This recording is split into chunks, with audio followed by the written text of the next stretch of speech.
Hello, everyone. It is Saturday, July 16th, 2022. I have filmed a special episode for you guys. Make sure to stick around for the second half. I interview John Clark from Unbridled Minds, and we have a really cool discussion. A quick update before we get to the rest. If you enjoy my content and you like to stay connected with the Zen Lounge, I've opened the public Telegram once again, and you're welcome to join us, completely complimentary. The link will be in the description below. So make sure to join the Zen Lounge community if you want to stay in touch with the research. Also, on Monday, a lot of you guys are familiar that basically the OG NFTs are here and they're ready to launch. Airdropping memberships to the Solo Nation OG Club on Monday. So be on the lookout. You may be selected as a winner, and I'll be giving you your Solo Nation NFT that has tons of utility, tons of perks. So they're ready to go. The process will begin on Monday. So another update for you guys. Make sure to let me know which one you want. There's only 111. Make sure to let me know which one you want and make some noise. So some more XRP related news. So much is happening. We got Caleb almost out of XRP. He only has 1 million XRP left. He's been selling XRP for years and years. You know, this on top of XLS20 that's about to go live. XLS20 is going to bring huge utility to XRP Ledger. And then we also have Ripple whooping the SEC in the court case. So, you know, so much is building up. Eventually the tidal wave is going to form. So exciting times to, you know, be a fan of XRP Ledger. We talk about it in the podcast coming up. And you could visually see, go to xrpscan.com. You could see Taco Stan's wallet. You could see there's only 1 million left. Countdown is almost over finally. So exciting news to be involved in the XRP Ledger. This is Unbridled Minds. And you could see I've been featured on this show a few times, actually 2 times. So if you want to, you know, listen to a couple episodes that I did with John, make sure to hop over to his podcast. He also just interviewed the owner of EX Crusaders. So everybody, I hope you guys enjoy the podcast. Have an awesome day. I wish you luck. I hope you, if you're trying to win the Solo Nation NFT, I hope you get selected. Everybody, enjoy the podcast. Peace.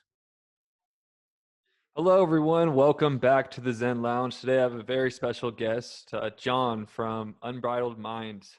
I was featured on his show actually 2 times recently and had a great time. He talks about some really cool things. He's one of the top 1% podcasters on Apple Podcasts, I believe. And he's also big into XRP. He's big into Solo Nation. So thought he would be a great guest to come onto the show. Welcome to the show, John. Yeah, thanks for having me, Zen. Appreciate it. Looking forward to it. Yeah, man, it was fun the past 2 times. Can you tell the audience a little bit about your platform, what you do, who you are, and some of the subjects you talk about? Yeah, so it's a podcast. Started it with ex-coworker in 2020, right at the beginning of coronavirus. We decided to do a conspiracy podcast, and over a couple of years, it's sort of evolved a little bit. Kind of moved into my story a bit. My co-host left, and we're on everywhere. Like, you can listen to podcasts, except for we got banned on Spotify. So it's we talk everything. We have like one section usually in the podcast we call Itchy Ears. So we sort of look at the world events via conspiracy theorists, sort of someone questioning the narrative. And then a lot of times we'll do a research, like one topic, and sort of deep dive into that. And then over probably this last half year, I've started getting more into crypto myself. I think there's a lot of conspiracy theorists in crypto. I think everyone in the Zen Lounge are watching this. Shout out to you guys. It's been really fun being in that lounge. Is a bit of a conspiracy theorist as well. So I think it was just sort of natural for me to kind of fall down that rabbit hole. So slowly doing more crypto on the show as well. I think some people like it, some people don't, and I think some people aren't ready for it. It's still a lot of new technology for a lot of people. So I think it's good though that we need to talk about it because this stuff is coming. Web3 is coming, and I think some people, and hopefully some of my listeners and your listeners will be prepared for it. So yeah. Yeah, what I'm excited about this episode is usually you're the host. You're basically the one asking questions. And a lot of times people don't really get to know what your mind's all about. So same thing happens to me sometimes. So tell us all about the process of like how did you discover XRP? Why did you like get inspired to invest in it? Tell us the whole like XRP story. Yeah, so I probably heard about, well, I was just going to say, this is the first time I've been on video too, because I'm audio only. So my listeners can jump over here and see my face for once. But XRP, I probably heard about it back in 2015, 2016. But I was at this mindset because I'd learned about Bitcoin probably like, back in 2010, 2011. I studied it. And I just kind of came to the conclusion with Bitcoin back then that it was sort of like fiat, just a digital currency, not backed by anything. And I was like, okay, I don't really personally like it. Obviously, if I could go back, I'd invest in it. But I was at the point where it was like, at least people are accepting fiat for day-to-day use. So I probably just had that mindset for cryptocurrency for a long time. Even when I first heard about XRP back in 2015 from a friend, I just kind of was like, yeah, whatever. It's just a cryptocurrency. Researching a lot the last few years, doing the podcast. I think I just kind of said it a little bit. It's you can't help but see Web3 coming. You can't help see cryptocurrency coming. I just kept doing more and more research and just sort of fell in love with XRP this year. Like I started investing in it in January. So I do consider myself a bit of a noob, but I'm the type of mindset as well. Once I sort of convince myself or believe in it, I'll jump, head first. And I've kind of done that this year just with XRP, using the XRP ledger, the ecosystem, trying projects, investing in projects. I like some, I didn't. But, I've been pretty lucky, I guess, getting into crypto this year. A lot of stuff has been pretty low.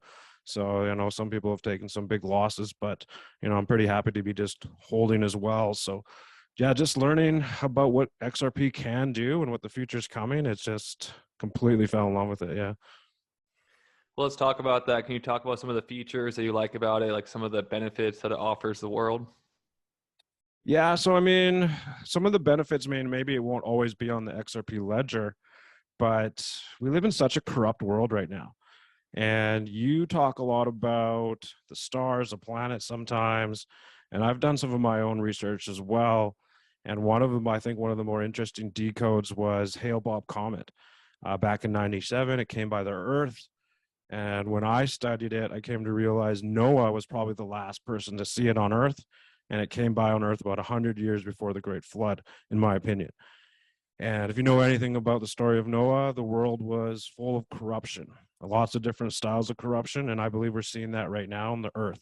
So outside of XRP, being able to send money, whether it's banks, organizations, or just me and you, people sending it anywhere in the world in seconds, I think blockchain can actually clean up the world a lot a bit, potentially.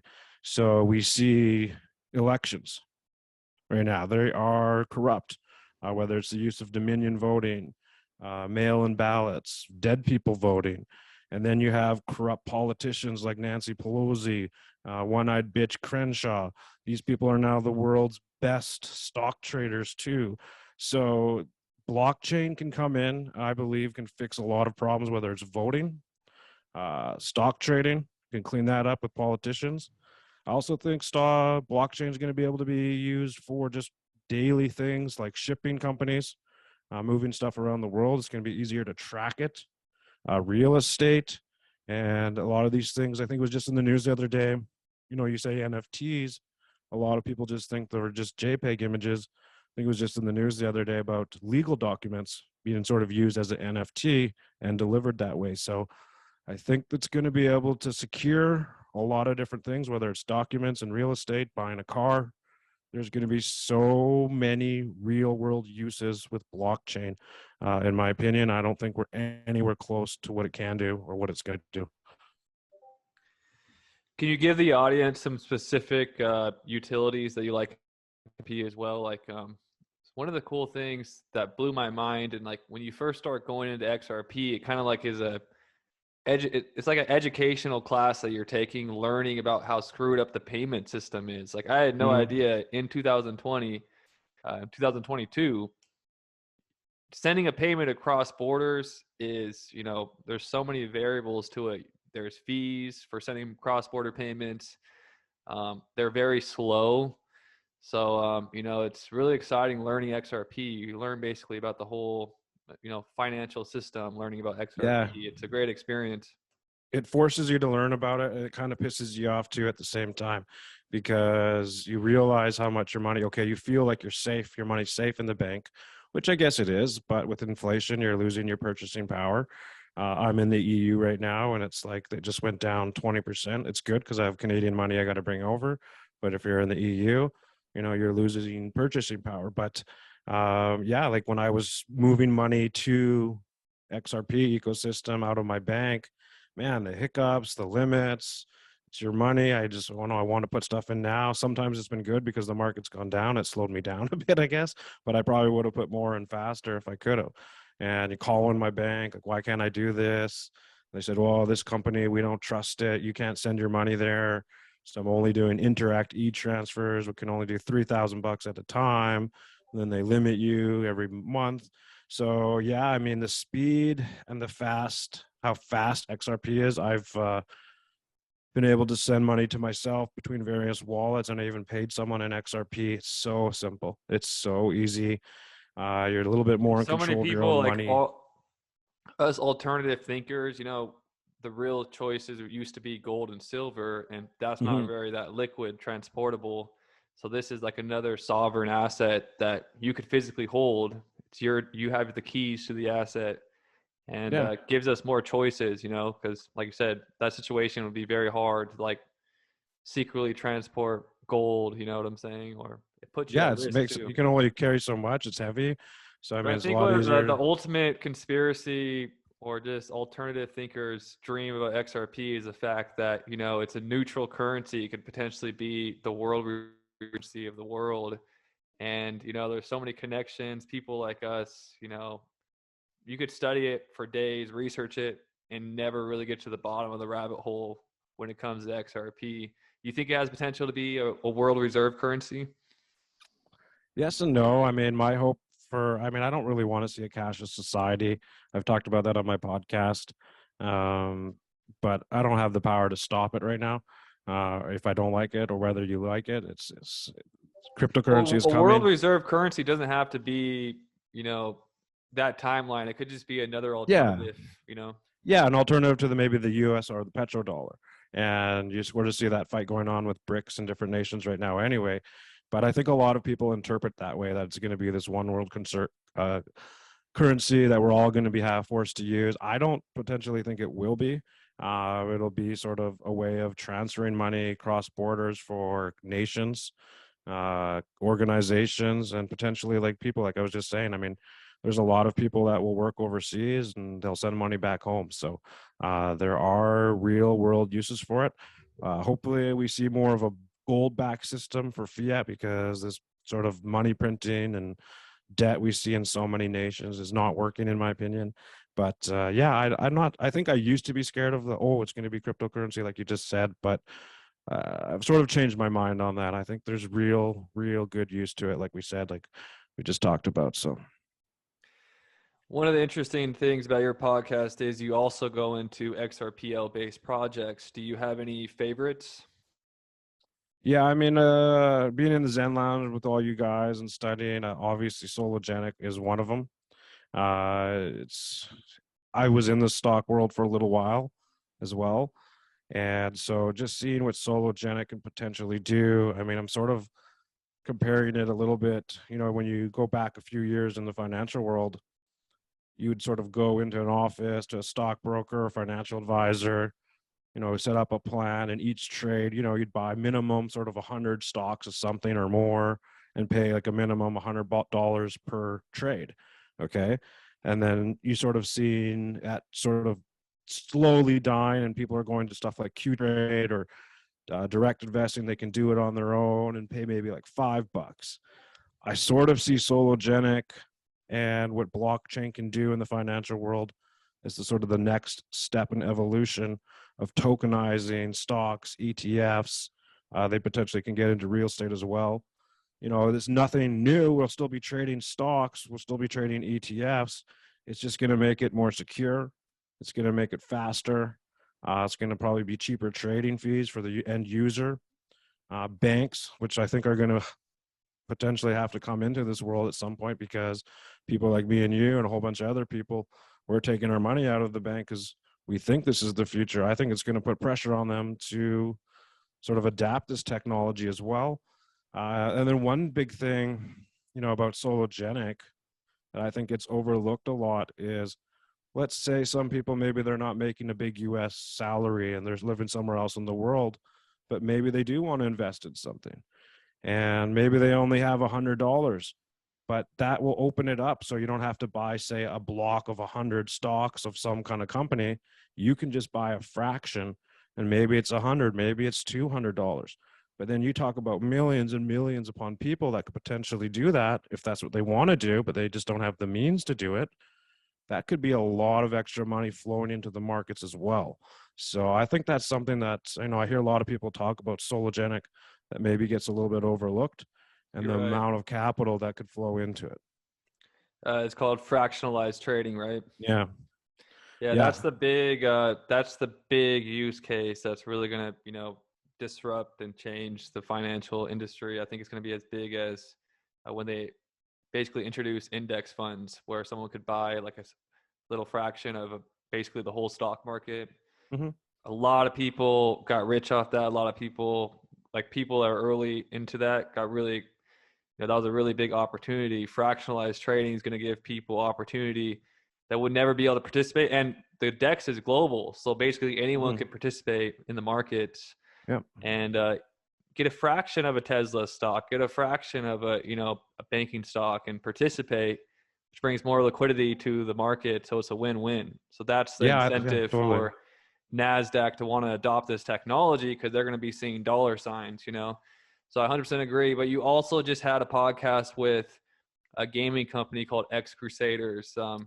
Yeah. That So was actually we, when we kind of first were talking and linking up. Got involved with X Crusaders during the launch. It was about 17 XRP when they yep. launched the project. And we've both been pretty happy about jumping in on that because now it's Yeah. about 100 XRP Yeah. for X Crusaders. It just keeps going up. Like it doesn't care about the bear market. X Crusaders keeps going up. I think when games go live, people are going to be very surprised at the price of this token. But beyond the price, what do you like about this project?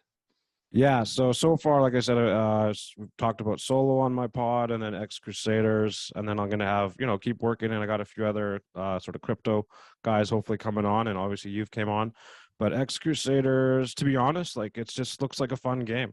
I grew up as a little kid, I was young enough to not be too old or too young to use the dial-up internet, and I used to love Call of Duty. You'd sit there for 5 minutes waiting for your internet to connect with your buddy down the street after school and build a little army and then fight. And I love doing that. So when I saw X Crusaders, that same sort of game style play where you're looking down at the world and you're going to have that opportunity to sort of build a kingdom, build a bit of an army, build allegiances, alliances, and make some money to do it at the same time. And I know, like, I talk about corruption a lot and where we see corruption, whether it's in Hollywood, entertainment. I think people like Ex Crusaders, we the people, we're the solution. Building better games, building better financial institutions, whatever it is. Because I mean, even Epstein can have his money moved around in the bank. Maybe blockchain can help clean up crap like that. But X Crusaders just looks like a lot of fun. People still want entertainment. People are still going to want to watch movies. People are still going to want to play games in the future. So I just think this is the future. It's being built on the XRP. He even said himself, I asked him, why did you choose this? There's lots of other places you could go. It's fast and the gas fees are so cheap for people to use. It just makes sense. So, and then you got the NFTs. It's sort of that stuff is a new world to me. So I don't know. I guess it's kind of exciting too when you just go down the rabbit hole and you learn about these projects and you get involved. It's fun. So we haven't even played the game yet, and I'm having fun. So I'm looking forward to it. And people just have good communities, whether it's your community, X Crusaders. I think that community makes the future of it, and they've done a really good job of building a community. And I think that shows in the price of the token. So yeah. One thing we haven't talked about on this podcast is the taco stand wallet. It's down to about 1 million XRP today. So that's pretty exciting for XRP Ledger. So we have so much momentum. We got XLS 20 that's supposed to come. Yep. Uh, Ripple is kicking the SEC's ass in the court case. Basically, we just got some news about that. Then we get Jed basically almost out of XRP. He's been selling for years. So there's a lot of built up momentum. It's going to be exciting when all this, I mean, you got involved at the perfect timing. So great time for you to be involved. But let's change the subject, because your show is all about, thinking alternatively, being a critical thinker. And, I don't like the word conspiracy, but that's like the most general name for it. So, you can get charged for a conspiracy in court. So, it's not that bad of a term. So tell us, I'm sure some of your audience will listen to this video. What is your all-time favorite rabbit hole? What's your all-time favorite conspiracy theory to get someone new involved into the red pill community, or just like something that's very fascinating to you? So I think my video camera went off just for people listening, but I'm still here. Can you hear me? Yeah, I could hear you just fine, but you're frozen. You want to turn your Yeah, camera off and turn it back on? I just saw let's try it. I just saw a note saying it turned off. And what time is it where you're at? We're about 12 hours apart, right? Yeah, 10 hours. I'm in Greece, so it's 10:19, and I'm That's what's not so sure cool why. about crypto is it's really truly a global thing. So it's like you meet people from all over the world when you get involved with crypto, and it's truly borderless. And people all over the world are creating these communities and creating sovereign ways. And we're basically the hero generation that's pioneering this new financial system for the next people to follow. My generation was also the generation that built the internet. I was in, the original chat rooms, like we built the internet to what it is today. And we're going to now build Web3 and the new financial system. So, where do you want to reveal where you're located, or some Yeah, people? I'm in Greece, so I don't think my camera's gonna start on, so I might just have to go audio with So my we're picture. basically wrapping it up here, anyways. Yeah, So just quickly, yeah. So sorry. let me know. I'm genuinely intrigued. What's the most fascinating rabbit hole you ever gone down? Well, I can answer that in two ways. So when doing this crypto, or sorry, doing Unbridled Minds and started researching a lot more conspiracy theories, seeing patterns. Okay. So when I researched the JFK shooting, and then when I researched the Las Vegas shooting there a few years ago, there was a lot of similar story patterns. Same thing with school shootings. So, kids not, the cops being told not to do anything, a slow response.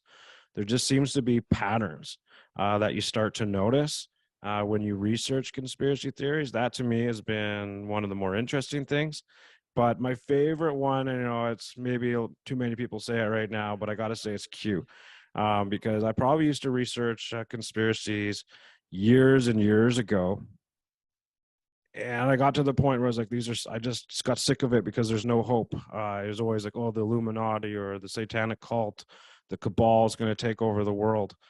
And I know I just kind of got sick of that. So I kind of went down a different path of spirituality, prophecy, and practicing different things. And Q aligned with some things that I'd come to believe before Q even started posting, and Q just kind of pulled me back into the rabbit hole back in 2017. And I couldn't ignore it, and I researched it like crazy. I knew about Epstein before Q, and people used to kind of laugh at me like, oh, there's this crazy guy with his island, and politicians go there, and Q just sort of blew that up and connected so many dots. And so the Epstein stuff with Q really pulled me into Q. So I've been following Q quite a bit since. So, and it's given a lot of people hope. It's turned people back to God. So I've really enjoyed Q. I'm kind of glad he's back. Keep waiting for his posts like a lot of other people. But it's fun just to research any sort of conspiracy theory, do a really good deep dive. I want to do flat Earth. I'm not a flat earther yet, but I believe NASA lies like crazy. And I'm just kind of like, what is it about? So yeah, those are just some topics like I want to get into, the Q Chronicles, these old books, possibly from the Bible. So And there's let me so ask many you things to this. research. One last question. So, do you believe having this critical or alternative mind helped you, you know, um, connect the dots to how important XRP and the XRP ledger will be in the future? Yeah, totally. Like I said, I had a closed mind to it, but you keep asking questions and you keep seeing things. So I'm not opposed to changing my opinions. I'm not opposed to accepting different truths when I sort of see the data or to see the truth, I guess. But so totally, I think XRP, without having a critical mind, because even I remember that first conversation about XRP with my friend in 2015, 2016. He was so far ahead of me in it. I could tell, I could see it in his face. Being a salesman, I read people, like you read their body language, and you could tell, like when I think about it now, I was like, okay, that guy got it and I didn't. And you could see the frustration when he's trying to tell you, like, no, man, you're not getting it. So when the light bulbs, clicked, it clicked, right? And you have to keep researching. And I think you said it before, even on my podcast and other people, you have to have an open mindset sometimes and not be so closed off. And I'm totally guilty of doing that in the past.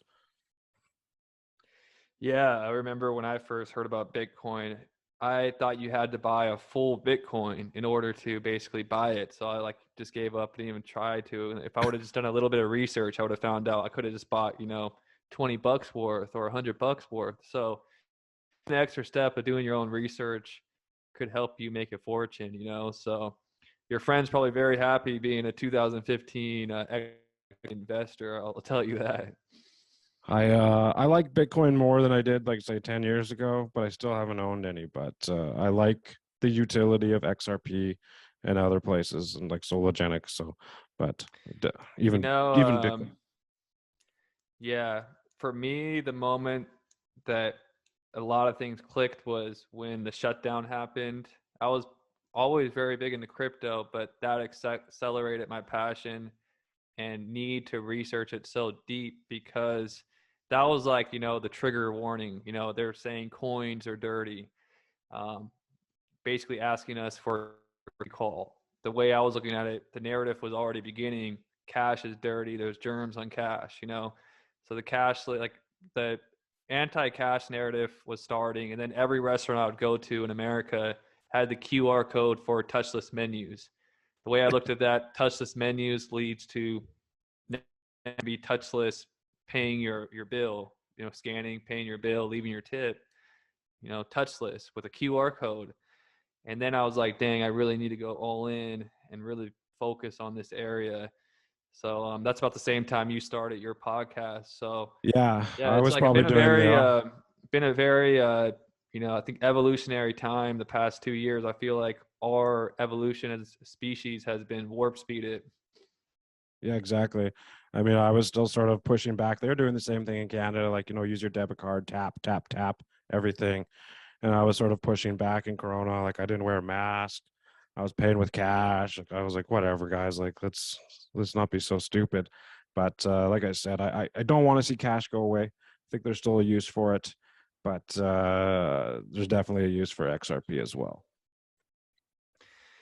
Yeah. Yeah. Well, thank you so much for hopping on the podcast today. It's great talking with you. It's Saturday and we had a great, and you're welcome Yeah, back anytime. I'm excited to go on your show again and, have a yeah, chat with we'll have you you and on your the show again for podcast. sure. Where can people find your podcast? So, like I said, anywhere but Spotify. So it's called Unbridled Minds. We got banned on Spotify, I think probably 2021 some point. So Apple Podcasts, Google Podcasts. There's lots of apps you can download on your phone that do podcasts. You can find us there. Or if you go to my podcast host, it's Buzzsprout. It's called. You can type in Buzzsprout, Unbridled Minds, and you can listen to it right there on the website as well. Awesome. Enjoy your weekend, and I'll be seeing you in the Zen Lounge. Have an awesome day, Yeah. bro.